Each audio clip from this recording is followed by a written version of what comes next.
A graça e a paz da igreja. Amém. Vocês estão bem? Vocês estão bem? Amém. Claro que vocês estão bem. Igreja, é sempre bom pregar a palavra de Deus. E hoje eu quero trabalhar com vocês dois versículos-chave. Tudo bem, né? Dois versículos-chave para a nossa pregação de hoje. Eu quero refletir sobre esses dois versículos. Se você quiser já anotar e guardar isso, então a gente vai fazer um link desses dois versículos. O primeiro versículo que eu vou trabalhar nesta noite vai ser Romanos 12, 2. Um versículo muito famoso. Deus tem falado muito ao meu coração sobre nós trabalharmos a mente humana e a mente de Deus, tá? Então nós vamos trabalhar nesses dois versículos. O segundo versículo que eu vou trabalhar vai ser Provérbios 25, 22. Amém? Muito bem. Qual que é a finalidade de tudo isso, né? Aonde eu quero chegar? Primeiramente, eu quero trabalhar como ter a mente de Cristo. Como que nós conseguimos ter a mente do Senhor? Como que isso acontece? E outra coisa, para que eu quero isso? Para que eu preciso ter a mente de Cristo? Para que eu preciso pensar como Cristo pensa? Porque eu falo para você, irmão, no dia da dificuldade, se você não tiver com a sua mente em paz, você vai ter problema. Então você precisa ter um controle emocional, nós já falamos isso aqui, para ter a mente calma. Lembra? Aquieta-te, alma, né? É o Espírito Santo que mexe, tá? Então hoje eu vou falar sobre o homem bom e o homem mau. Eu vou falar sobre a essência que Deus colocou dentro de nós, tá? Eu vou falar também que tipo de inteligência Salomão pediu a Deus. Glória a Deus. Então, eu quero ir a fundo nesses versículos, porque eu não sei vocês, mas eu fico fazendo sim algumas perguntas para Deus. Senhor, como é que eu coloco a tua palavra em prática? Porque assim, o pregador vem aqui, eu preparo a palavra, né? Para você ter uma ideia, essa palavra está preparada há 2 semanas, porque era para eu ter vindo no domingo passado, mas a Evelyn estava mais animada e eu fiquei quietinho. Falei, então tá, Evelyn. A gente mudou a escala e hoje eu estou aqui. Então essa palavra está na minha mente, tá? Há 2 semanas, tá? E eu quero que ela seja prática na minha vida e seja prática na sua vida. A única forma de haver mudança de comportamento, mudança de vida, é você colocando a palavra de Deus em prática. Senão, não tem efeito. É a mesma coisa de você chegar... Como é que é o nome de um dogão famoso aqui da Paysandu? Assis, né? Você chega lá no Assis, pega o cardápio, fica olhando e quer saber o sabor sem comprar. Você não vai experimentar nunca. Qual é a única forma de você conseguir saber se é bom ou não o lanche do Assis? É experimentando. É assim a palavra de Deus. A única forma de você saber se ela tem efeito sobre a sua vida ou não é praticando. E aí vem um tal de Jesus, conhece? Vem um tal de Jesus e fala assim: aqueles que ouvem e praticam a minha palavra. Então, se você não praticar, irmão, você só vai ser mais um crente de banco. E esse crente de banco não dá resultado. Para dar resultado, tem que ser crente praticante da palavra de Deus. Amém? Então vamos lá. Obrigado, irmão. Daí, eu fiquei me perguntando: como realizar essa mudança de mentalidade na minha mente? Como que eu faço uma renovação de mente, conforme fala Romanos 12, 2, e eu vou ler com vocês agora.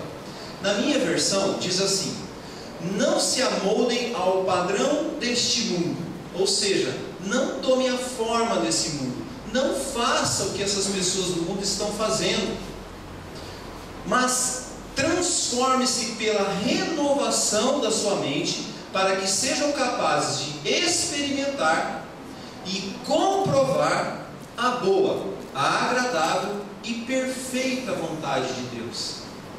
Sabe o que esse provérbio está dizendo? Ele está dizendo assim, ó. Sabe como é que você deveria, na verdade, ler esse provérbio que está aparecendo aí para você? Você deveria ler assim, ó: não viva como as pessoas desse mundo. Pare de ir na onda dessas pessoas. Para de querer ser igual a elas. Você não é pessoa do mundo. Você está no mundo. É diferente. E você consegue conviver com as outras pessoas? Sim, é totalmente possível. E as pessoas estão olhando para nós, estão olhando o nosso exemplo. E se você não é exemplo, irmão, tem irmão que se você encontrar na rua, você fala assim, não fala que você é da minha igreja, não. Fala que você só visita, não é? Não fala que você só vai lá de vez em quando. Porque, irmão, deixa eu falar um negócio para você. Você carrega o nome de Jesus Cristo com você. Então você não pode e não deve envergonhar o nome do Senhor. E você envergonha através do seu exemplo. Então quando diz aqui, ó, não viva como as pessoas desse mundo. Para de ir na onda. Reconfigure, reprograme a sua mente para que vocês sejam capazes de viver, ou seja, experimentar o que é ser um homem ou uma mulher de sucesso. Entende isso? É assim que você tem que ler. Ou seja, desde quando eu tenho vindo aqui, o que eu tenho trabalhado com vocês? Mente. Deus falou comigo. Eu estava no monte orando e Deus falou assim: Nicola, você vai pregar sobre a mente, sobre o comportamento humano. Aprenda esse negócio, que eu vou te dar mais, e mais, e mais. E eu vou transbordar você. E eu falo: amém, Senhor.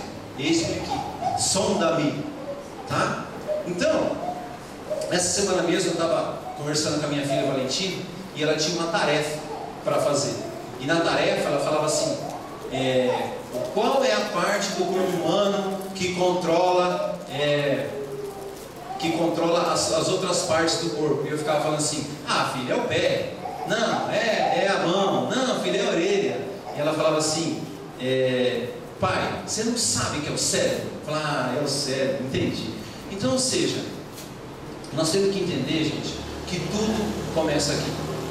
Tudo começa aqui.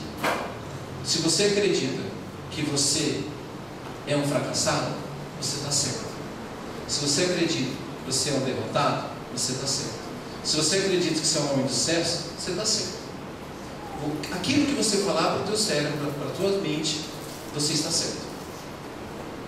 É isso que eu quero falar com vocês hoje. Então, se tudo começa na nossa mente, eu fiquei me perguntando: como é que isso acontece?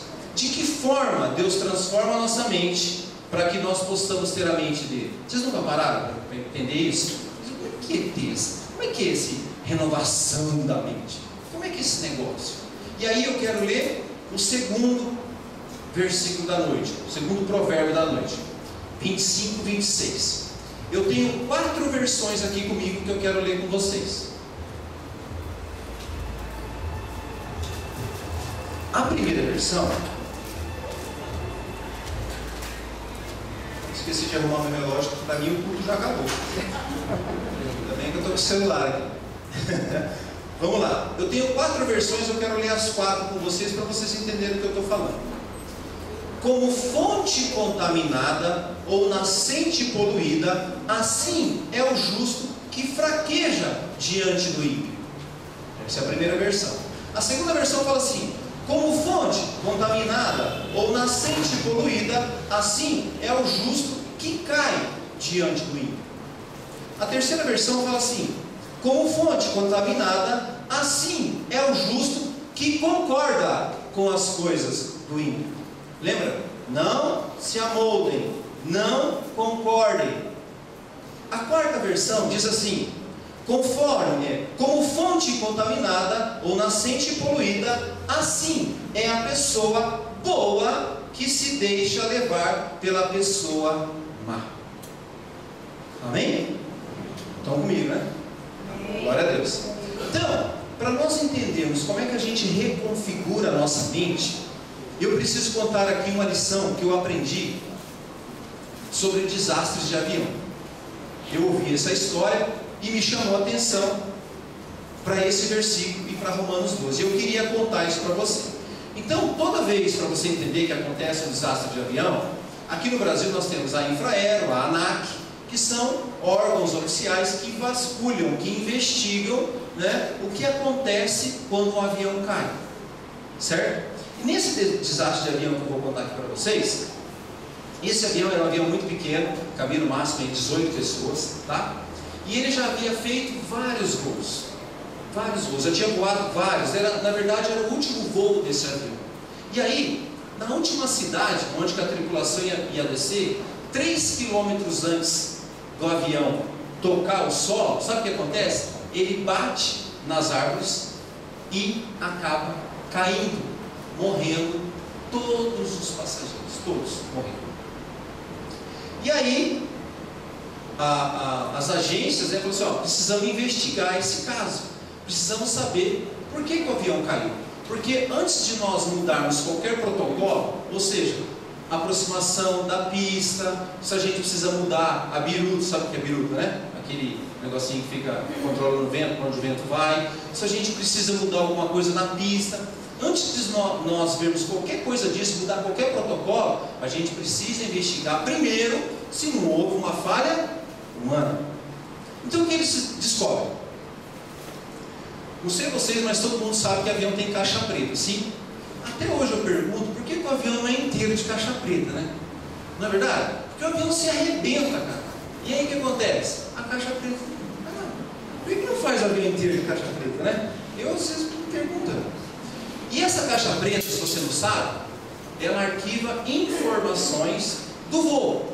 Tudo que o piloto e o copiloto conversaram, tudo que o piloto e o copiloto conversaram com a torre, a conversa que houve interna dentro do cockpit do avião, ali na cabine do avião, tudo fica nessa caixa preta. E eles descobriram uma informação muito importante. O copiloto, que tinha uma função muito simples, qual que era? A de informar para o piloto a altitude do avião. Ou seja, conforme ele vai se aproximando da pista, a função do copiloto era olhar um aparelho que chama altímetro e olhar para esse aparelho e falar assim: olha, nós estamos a 800 metros do solo, nós estamos a 750, olha, nós estamos a 700, 650. E essa era a função do copiloto. Ou seja, você concorda comigo que a função do copiloto era uma função simples? Ou era uma função complexa? O que você acha? Uma função simples. Ou seja, ele tinha que olhar a altitude, falar para o comandante, para o piloto e dizer: olha, eu estou a tanto. Uma coisa simples. Só que quando eles encontraram a caixa preta e ouviram o áudio, eles não ouviram o copiloto falando isso. Eles não ouviram a voz do copiloto dizendo: olha, estamos a 800 metros de altura, piloto. Comandante, 750, comandante. Não ouviram a voz dele. Então, o que eles detectaram? Quem derrubou o avião foi o piloto. O piloto é culpado de ter derrubado esse avião, né? E aí, o que eles fizeram? Falaram: bom, vamos fazer o seguinte, vamos investigar a vida do copiloto para saber como é que era a vida desse cara. Aí, começaram a investigar a vida do copiloto. E sabe o que eles descobriram? Que o copiloto, desde criança, ele tinha no coração, Deus tinha colocado no coração uma vocação. E sabe qual que era a vocação? Ser piloto de avião. Essa era a vocação do copiloto. Ele tinha isso desde criança. E aí sabe o que ele fez? Ele se matriculou numa turma para ser piloto. E sabe o que aconteceu? Ele foi o melhor piloto da turma. Ele foi o melhor piloto. Não tinha um outro aluno melhor que esse copiloto. Tanto que, não sei se você sabe, mas por vezes o avião, quando ele voa, por exemplo, Maringá, BH, Belo Horizonte, Brasília, Porto Seguro, e Porto Seguro é a última estada desse avião. Aí o que acontece?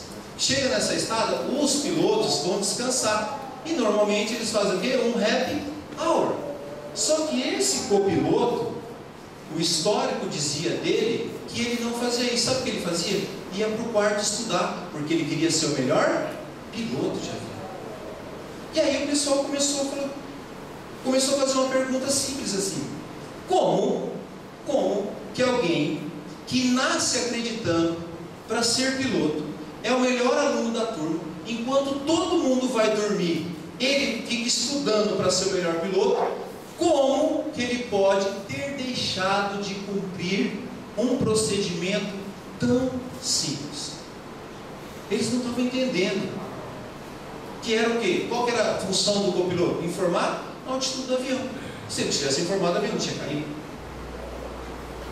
E aí eles falaram, bom, vamos estudar a vida do piloto. É assim que é a investigação. Estão comigo, né? Então eles começam a investigar a vida do piloto. E aí, o piloto, mais ou menos 6 meses antes desse desastre, viu, meu?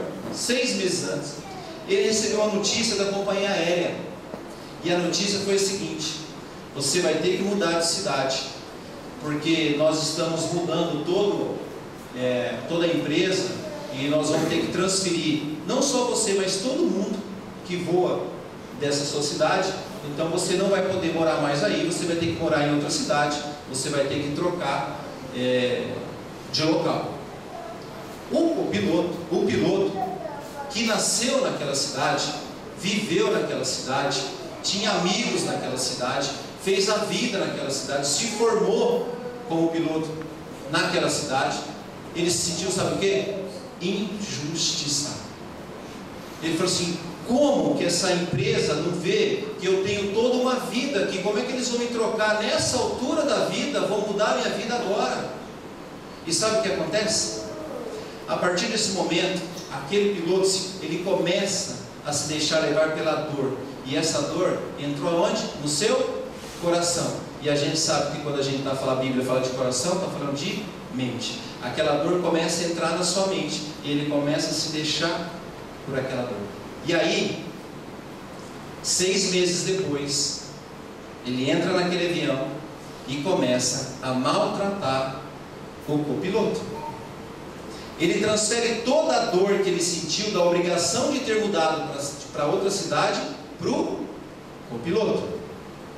E olha mais, aquele copiloto que nasceu para ser piloto, foi o melhor aluno da turma, que ficava no hotel estudando para ser um dia o melhor piloto de avião que já existiu.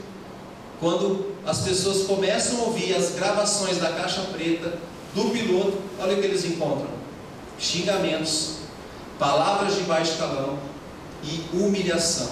O piloto, desde a hora que ele entrou dentro do avião, ele só fez para humilhar o copiloto. E aí, meu amigo, pessoas feridas vão ferir outras pessoas. Entenda isso. E aí eu abro um parênteses aqui. Não sei se vocês conhecem a história do escorpião que estava se afogando no lago. Conhece? Se não conhece, eu vou contar. Tinha um escorpião que estava se afogando no lago. Estava passando uma pessoa e falava: vou salvar aquele escorpião. E aí, toda vez que ele ia salvar o escorpião, ele levava uma ferroada. Ele fez isso uma, ele fez isso duas. Na terceira vez que ele foi tentar salvar o escorpião, tinha uma pessoa passando e falou assim: ô, você não está vendo? Ele está vendo o quê? Que toda vez que você vai salvar o escorpião, ele te ferra. Eu falei: eu sei. E por que você continua? Porque essa é a natureza do escorpião. A minha é de salvar. A minha é de salvar. Então, quando você é ferido por alguém, você pode simplesmente perder a sua capacidade de fazer aquilo que é simples. Era simples ou não era fazer o que o copiloto tinha que fazer? Era simples, não era? Então, ou seja, agora, quem que derrubou o avião? É lógico, foi o piloto. Mas será que foi o piloto mesmo? Vamos ler novamente Provérbios 25, 26. Só que agora eu gostaria que você contextualizasse a nossa história do avião com a vida do piloto e do copiloto. Aí eu te pergunto: quem que é a pessoa boa? O piloto. Sim ou não? O piloto é a pessoa boa. Como é que fala aqui? A pessoa boa que se deixa levar pela pessoa má é como fonte contaminada ou nascente poluída. Quem que é a pessoa boa? O piloto. O copiloto é a pessoa boa. Agora, quem se deixa levar pela pessoa má? E quem que é essa pessoa má? O piloto. Então, ou seja, nessa história, o copiloto que se deixou contaminar pela pessoa má, pela influência maligna, derrubou o avião. Você percebe o poder que você tem? Você consegue entender o poder da influência que você tem? O poder da palavra? Você consegue entender por que você precisa estar com a mente blindada, a mente de Cristo, a mente renovada? Porque o dia mal vai vir, e quando o dia mal vir, o que é que você vai colocar para fora? Eu preciso aprender e depender de Deus todos os dias da minha vida. É difícil, mas eu preciso crer que existe um Deus que pode todas as coisas. Então, cuidado para que você não seja aí a pessoa má na vida de alguém. Deixa eu te dar outro exemplo aqui. Quem tem filhos aqui sabe que quando a gente liga a televisão e está passando algum desenho, sim ou não?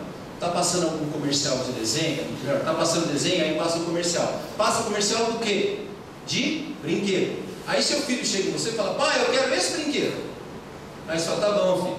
Aí passa outro desenho, que passa outro brinquedo. Aí o seu filho vem em você e fala: não, pai, eu agora quero esse, não quero mais aquele. Não é? Aí passa outro desenho. O que acontece? Outro brinquedo. Ele fala: não, pai, na verdade eu quero esse aqui, é esse aqui que eu quero.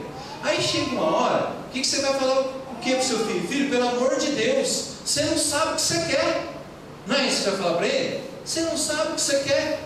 Mas deixa eu te explicar. Seu filho sabe o que ele quer. Ele quer tudo. Ele quer tudo. E sabe por que ele quer tudo? Porque ele acredita que tudo é possível. Pois ele tem o quê? A essência de Deus dentro dele. Tudo é possível. O que fala lá em Marcos 9:23? Olha o que Jesus fala. Esse Jesus, cara, eu vou conversar com esse cara. Ele tem umas palavras. Olha lá que ele fala: se podes, disse Jesus, tudo é possível àquele que crê. Entende? O seu filho, ele simplesmente ainda, ele não foi influenciado pelo homem mau. Está fazendo sentido? Ele não foi influenciado pelo homem mau. E é por isso que dentro dele tem o que? A essência divina, a ponto de pedir qualquer coisa sem duvidar. Porque não tem influência dentro dele. E esse é o legal. E a gente sabe que o tempo vai passando, as influências, os estímulos, as informações do mundo vão entrando em nós. Vão entrando aonde, gente? Na nossa mente. E aí vai chegar uma hora que essa criança ela vai pedir muito, ou essa criança vai pedir pouco? Vai pedir pouco. Exatamente, ela vai pedir pouca coisa, porque o homem mau entrou na vida dela. E sabe qual que é o problema? O problema é que o homem mau, ou a mulher má, pode ser o próprio pai, ou a própria mãe. Sim ou não? Sim. Olha só. Normalmente nós dizemos o que para os nossos filhos? Não, filho, né? Nada a ver. Não é nada a ver? Nada a ver. Para que isso, filho? Não faz sentido você querer isso. Eu não sei vocês, mas quando você pergunta para uma criança o que ela quer ser quando crescer, normalmente ela responde o quê? Eu fiz uma lista aqui de algumas crianças que já vieram até mim, tá? Falando o que ela queria ser. O primeiro menino que veio até mim falou assim: pai, quando eu crescer, eu quero ser cozinheiro. Meu filho Lourenço falou que ele quer ser cozinheiro. Eu falei: filho? Aí depois ele veio de novo e falou: pai, quando eu crescer, eu quero ser cantor. Depois ele falou assim: pai, quando eu crescer, não, eu quero ser dançarino. Tá bom, filho. Teve o meu sobrinho, Pietro, falou assim: tio, quando eu crescer eu quero ser caminhoneiro igual meu pai. Eu falei: Pedro? Eu falei: não. Eu já ouvi crianças chegarem em mim e falaram: eu quero ser médico. A minha filha Valentina, minha filha Giovana já falaram para mim que queria ser bailarina. Teve também um amigo meu que falou assim: eu quero ser palhaço igual meu pai, porque ele é palhaço, ele trabalha no hospital. E eu falei um dia que eu queria ser policial. Eu lembro que eu falei isso também. E teve também crianças que chegaram em mim e falaram assim: ah, eu quero um dia cantar no The Voice, né? Teve também. Só que eu me lembro que quando eu falei para o meu pai que eu queria ser professor de educação física, sabe o que meu pai falou para mim? Não! Você acredita que meu pai falou para mim? Falou. Então eu pergunto para você: se o seu filho chega hoje e diz assim para você: pai, eu quero ser palhaço, o que você responde para ele? Não, seja sincero. O que você responderia para o seu filho se ele chegasse em você e falasse assim: pai, eu quero ser palhaço? O que você ia falar para ele? Se você pensou: não, filho, palhaço não, então deixa eu te contar um negócio. Se você disse: não, filho, palhaço não, você foi um homem bom ou você foi um homem mau? Eu me lembro, Marlene vai lembrar disso na vida, quando o Lourenço chegou na gente e falou assim: mãe, pai, eu quero ser cozinheiro. Sabe o que nós falamos para ele? Nós falamos: filho, você vai ser um grande cozinheiro. Você vai para São Paulo para aprender com os grandes masterchefs. Depois você vai para Paris para aprender nos melhores restaurantes de Paris. Você vai voltar de lá, vai abrir um grande restaurante e o papai e a mamãe vai lá comer de graça.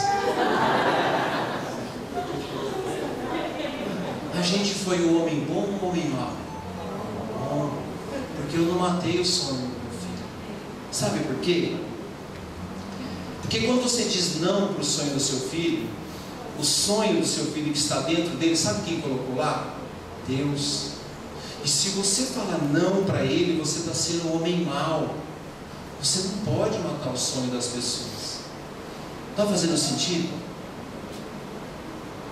Isso mexeu muito comigo. Jesus, cara, esse cara, pensa num cara gente fina. Agora deixa eu te perguntar: alguém já disse não para você alguma vez na vida? Ah, eu tenho certeza que já. Nós temos que entender que nós somos essa geração dos não. Viu, só? Nós somos essa geração dos não. A gente recebeu muito não. Ou, né, o seu pai foi igual ao meu, quando ele falou assim: Nicola, isso mesmo, filhão, vai lá, faz faculdade de educação física, meu garoto. E aí quando você crescer, você vai abrir um monte de academia, né? E vai ser dono de um monte de academia. Foi isso que ele falou para mim? Não foi isso que meu pai falou para mim. Meu pai falou: não vai dar certo, né? Na época ele não falava nada a ver, até porque meu pai era militar, né? Não, meu pai era militar. Não, senhor, sim, senhor. Então, nós lembramos que uma criança acredita que tudo é possível porque ela tem a essência de Deus. Ela vive a essência de Deus. E onde está a nossa essência de Deus? Para pensar. Já o adulto já não tem tanta fé como a de uma criança. Ela já não acredita em tantas coisas como a criança. E eu sempre fiquei perguntando: como é que esse negócio lá do Mateus 18:3? Olha o que Jesus falou. E disse Jesus: com toda a certeza vos afirmo que, se não vos converterdes e não vos tornardes como crianças, de modo algum entrareis no reino dos céus. Então, quando você se torna uma criança, que você não está influenciado pelo homem mau, aí você vive um estilo de vida cristã. É diferente. Nossa mente já não está mais contaminada pelas coisas dos homens maus. Isso é transformação de mente. Isso é renovação de mente. Entendem? Isso tem que fazer sentido. Isso é renovar. E você só vai conseguir viver no reino de Deus, aqui na terra, se você tiver uma mente de infinitas possibilidades. Uma mente de rico. Uma mente de Cristo. Amém? E já que eu falei de mente de rico, deixa eu falar um negócio para você. Eu gosto muito de trazer essa ilustração sobre mente de rico e mente de pobre. Lembrando que eu não estou falando para você de mente de rico ou pobre de dinheiro. Eu estou falando de uma mente rica ou pobre, sabe do quê? De possibilidades.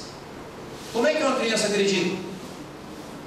Ela acredita em um mundo de infinitas possibilidades. Logo, ela tem a mente de rico.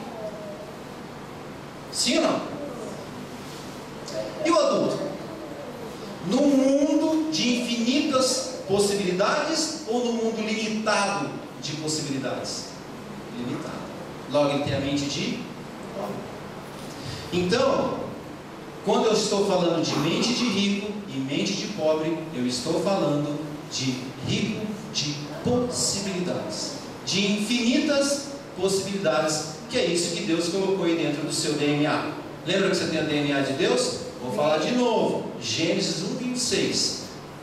Façamos homens à nossa imagem e DNA puro. Já ouviu falar de sangue azul? É o nosso. DNA puro do Rei Jesus. Então, Deus nos fez com infinitas possibilidades. Então, por que ao longo da nossa jornada nós deixamos de pensar com essa mente de rico, com essa mente de infinitas possibilidades? Você tem ideia? Por que isso? Deixa eu explicar.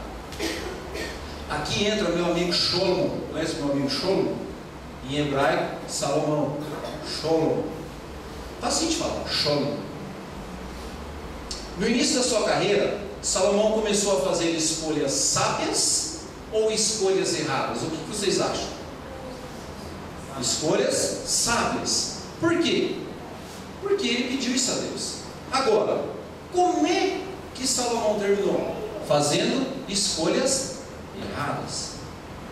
Tanto que ele mesmo disse: melhor é o fim das coisas do que o princípio delas. Ele mesmo falou isso. E com quem ele aprendeu a fazer as melhores escolhas? Nós sabemos que foi com seu pai Davi.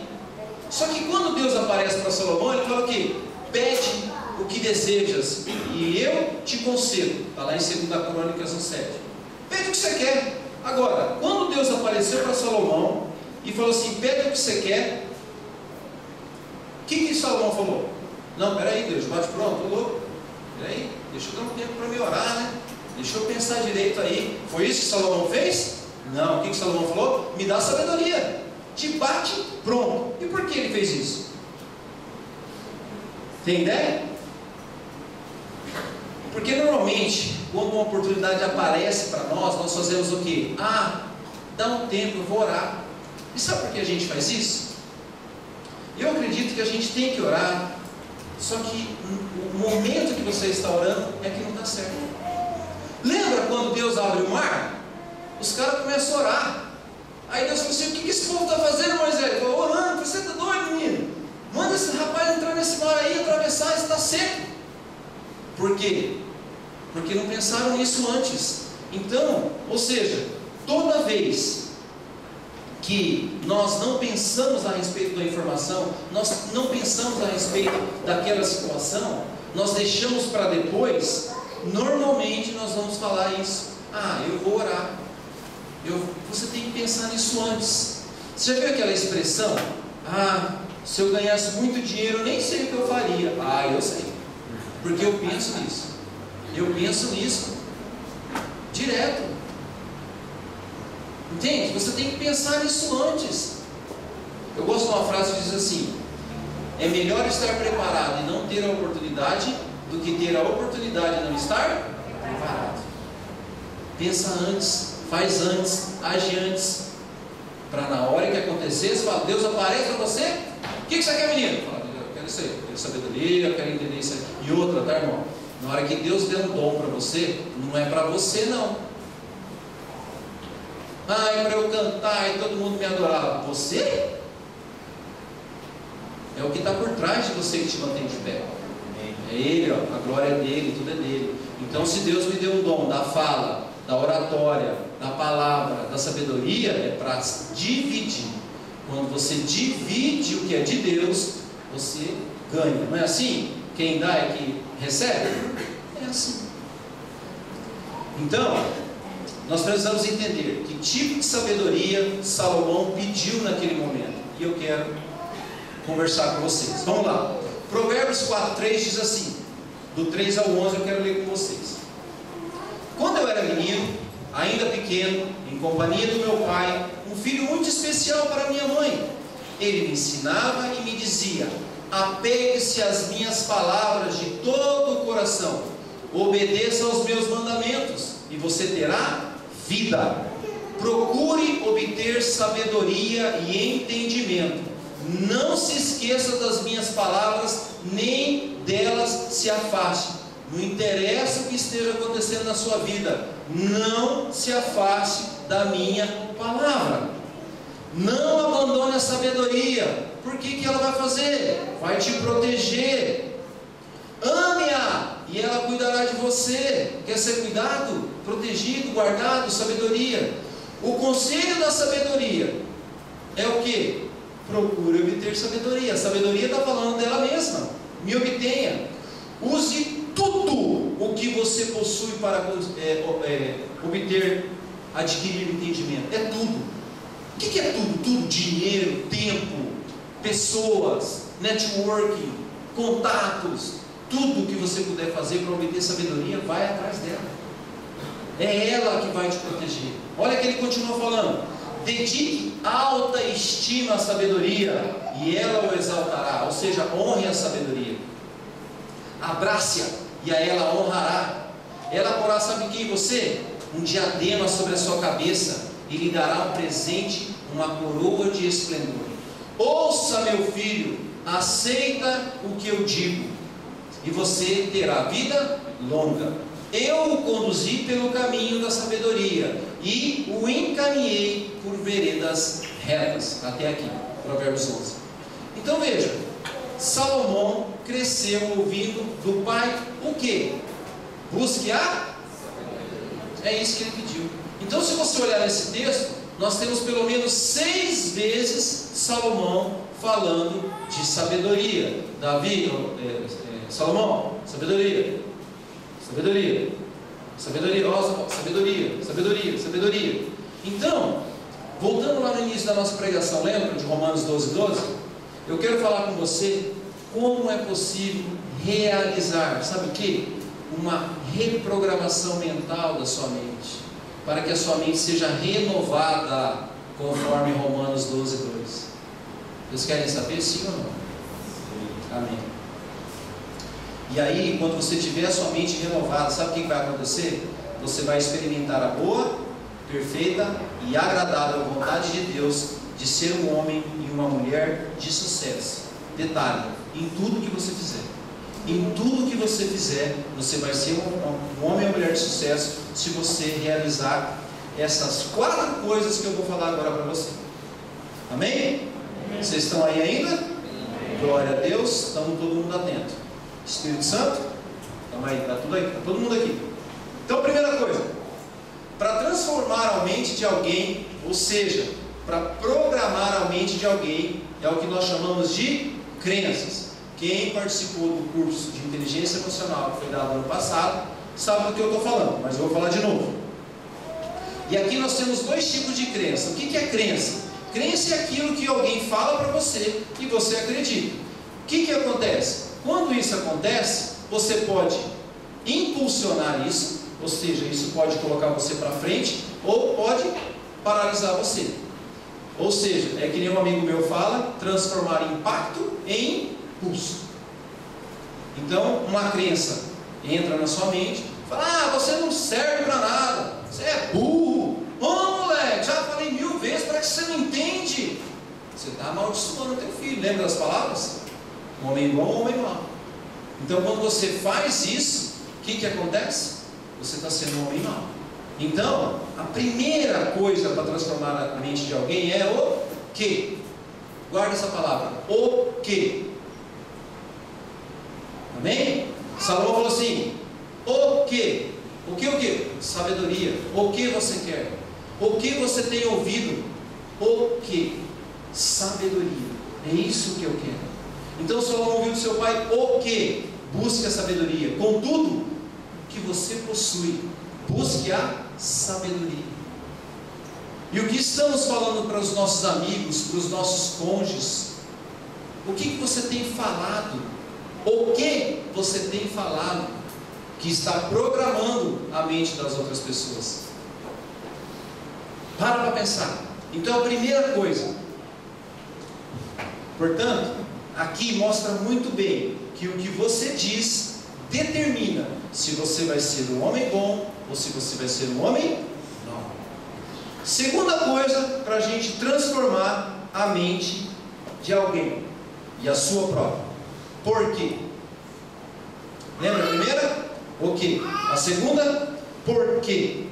Então o que? Sabedoria. Por quê? Porque a sabedoria não vai me abandonar, a sabedoria vai me proteger, a sabedoria vai cuidar de mim, a sabedoria vai me exaltar, a sabedoria vai me honrar, ela vai colocar um enfeite como se fosse uma coroa sobre a minha cabeça.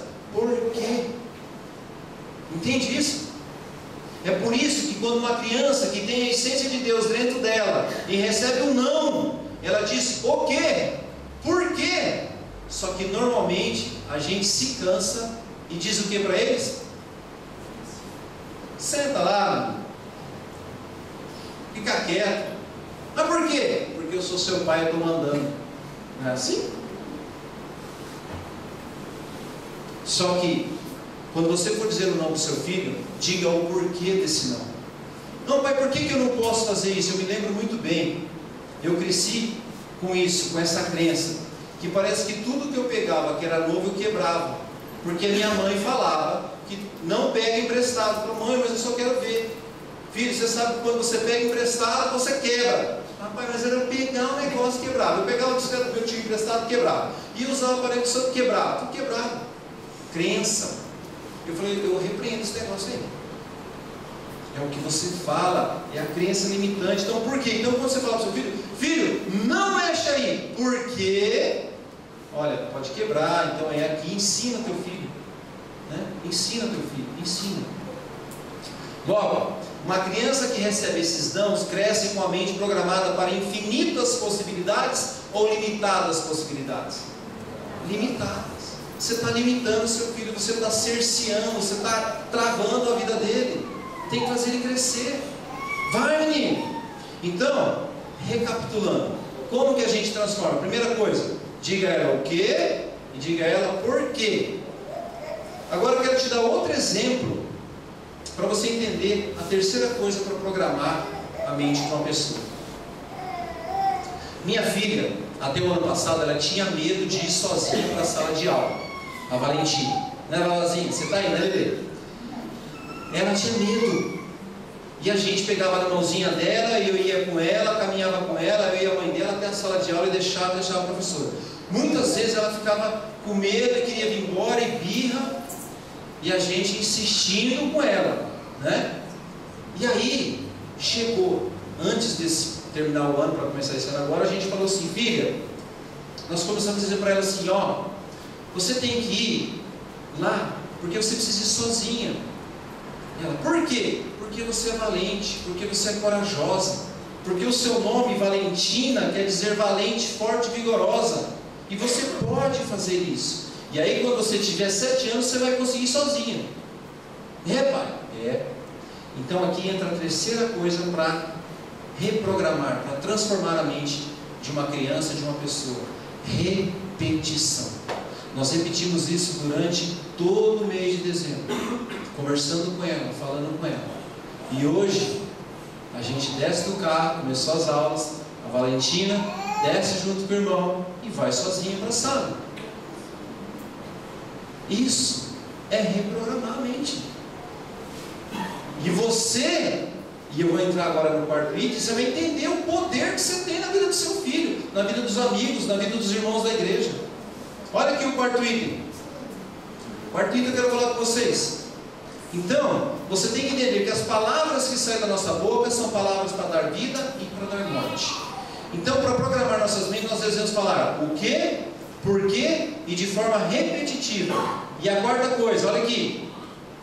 Salomão diz assim, quando eu era menino, ainda pequeno, na companhia do meu pai, um filho muito especial para minha mãe. Que ambiente que é esse? Um ambiente de intimidade. Então, para você programar a mente de uma pessoa, você tem que dizer o quê? Por quê? Você tem que repetir isso várias vezes, mas você tem que estar no ambiente de intimidade. Por isso que Salomão, no final da vida dele, as mulheres que estavam com ele, que ele começa a adorar a outros deuses, que ambiente que Salomão estava? De intimidade. Não, Salomão, nada a ver esse Deus aí, hein? Bom é os nossos deuses do lado de cá. E Salomão, a mente dele vai reprogramando. Logo, o que você diz para as pessoas, por que você explica isso de forma repetitiva, em um ambiente de intimidade, você irá decretar o sucesso dessa pessoa ou o fracasso dessa pessoa. Salomão ouviu o que? Sabedoria. Por quê? Porque a sabedoria não vai te abandonar, vai te proteger, vai cuidar de você, ela vai te exaltar e vai te honrar, ela será um enfeite como se fosse uma coroa sobre a sua cabeça, vai multiplicar os seus anos de vida. Ouviu isso tudo do pai, em um único texto, 6 vezes, repetição.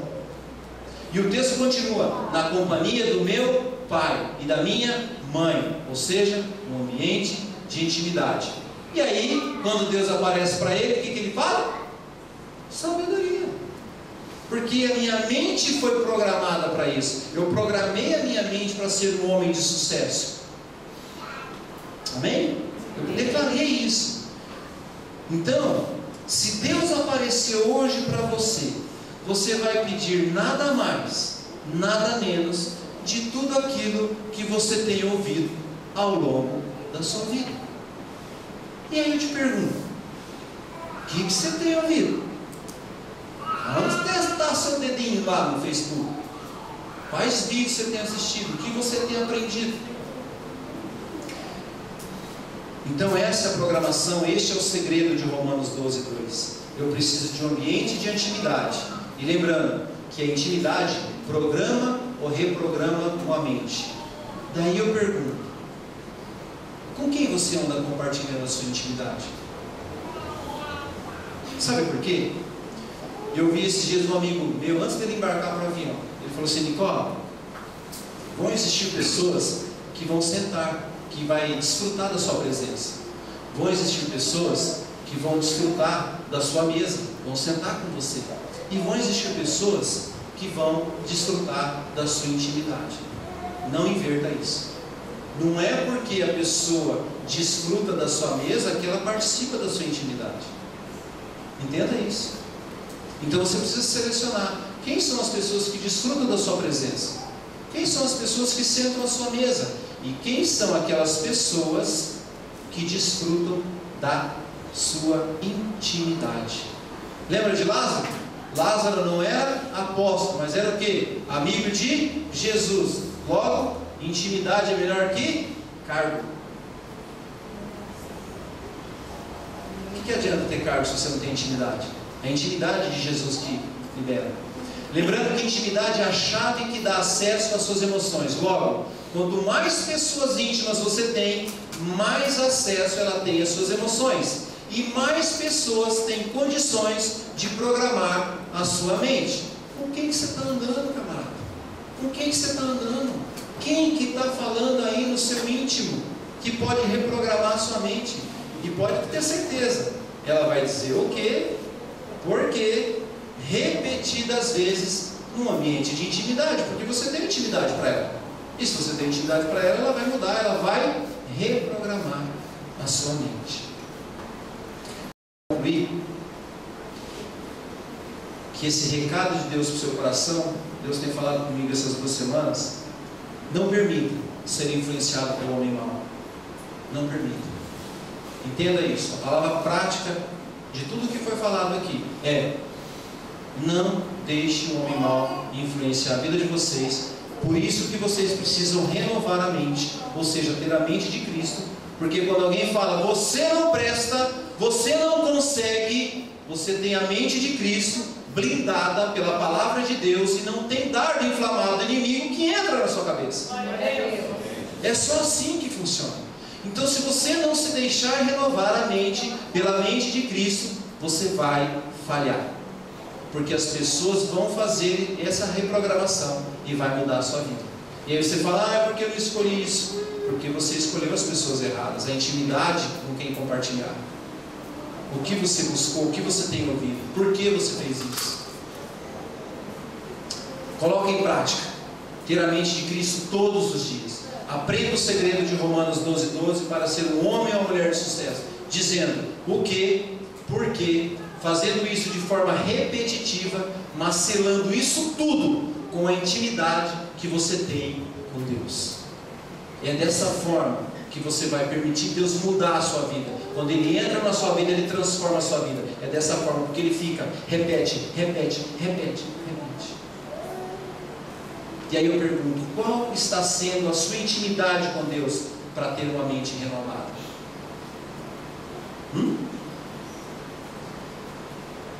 Eu fiz um treinamento que eu fiquei 55 horas sem dormir, lá em São Paulo. Um excelente treinamento. E uma das frases que eu aprendi nesse treinamento é: o meu treinamento acaba de começar. Você precisa praticar todos os dias isso que você ouve nesse altar, porque esse altar é santo, é santificado. E todas as palavras que estão ditas aqui é para instruir a sua vida. É por isso, tem culto de novo, repetidamente. Isso é revelação dos céus para a sua vida. É repetidamente, eu vou ouvir essa palavra, no ambiente de intimidade. Porque aqui quem está falando para você, eu sou só a boca do Senhor. É Deus que está falando no seu coração, é o Espírito Santo que trabalha aí, não sou eu. Eu só sou este aqui. Não é? Acabamos de cantar, sonda-me, usa-me a mim. Entende? Então é nesse ambiente de intimidade que Deus vai transformar na sua vida. Então lembra, José saiu do poço, Daniel saiu da cova, Jonas saiu do peixe e Lázaro saiu da sepultura. Nenhum escolhido que entrou na prova morreu dentro dela. E vai ser assim conosco. Nós vamos encarar todas as provas que vierem na nossa vida com a mente de Cristo blindada, para que nós possamos prosseguir por alto. Por quê? Porque nós temos que fazer a vontade do Pai. Não é a vontade nossa, é a vontade dele. Lembra de Jesus ali no Getsemane, suando sangue: Senhor, passa de mim esse cálice, mas se possível seja feita a sua vontade. É a sua vontade que tem que ser feita, não é a minha. Então, Senhor, faz a tua vontade sobre a minha vida. Vamos ficar de pé, vou chamar o louvor para a gente louvar o Senhor.